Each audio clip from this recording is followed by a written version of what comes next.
Hey, nephew hapa, mambo vipi, mambo namna gani?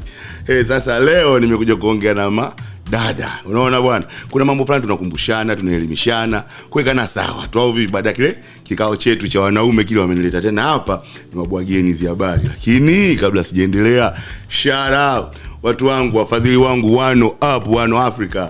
Hapo yetu hiyo jamani, twendeni tukajirushe kule au vipi? Leteni mambo mazuri tunashare. Hehe, kama kawaida. Sasa leo na mada fulani tunakumbushana.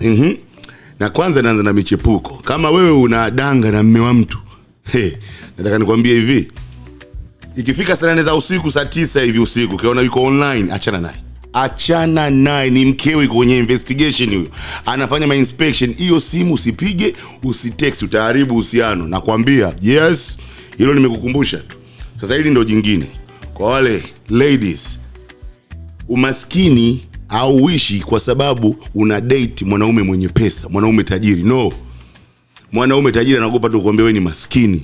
Katafute pesa yako. Sio ukajiona una uwezo kwa sababu boyfriend wako sijui whatever, sio mmeo eti ana mawe na wewe ukajinyanyua. No, hiyo pesa sio yako. Umaskini unaisha kwa kutafuta pesa yako wewe mwenyewe. Yes. Na ninyi mabinti ambao ndio na nyinyi ambao unapenda kudangadanga na wameza watu, sasa nakwambia hii nakupa hii, utaikumbuka siku moja. Hakikisha unayo namba ya simu ya mkewe. Yes, siku ukiwa unampigia simu akawa nakupotezea, mtext ile namba ya mke wake. Mtext, utakuja kunipa madini baadaye. Yeah, utanikumbuka. Akiona tu hivi, atajua unaweza ukapiga kwa wife, anakurudia dakika 2 hazipiti. Huyu, naona nephew na wasaidieni. Sasa naomba kwanza niongee na wanawake wote na nyie kwa ujumla. Yes. Hivi kwa nini mkasirika mnaga katabia kwa heri? Kila kitu kwa heri. Sasa subiri nikwambie. Mwanaambie akiwa amekasirika utasikia, futa namba yangu. Mimi na wewe basi ndio imeisha. Usinitafute maana sitakutafuta. Yaani katika maisha yako wala usinifikirie. Akatanaongea maneno yote, ulize yuko wapi? Kasimama hapo hapo. Aondoki wala nini?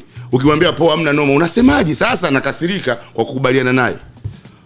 We mama, we dada, maneno yanaumba. Unaomba kuachwa wewe. Utajuta.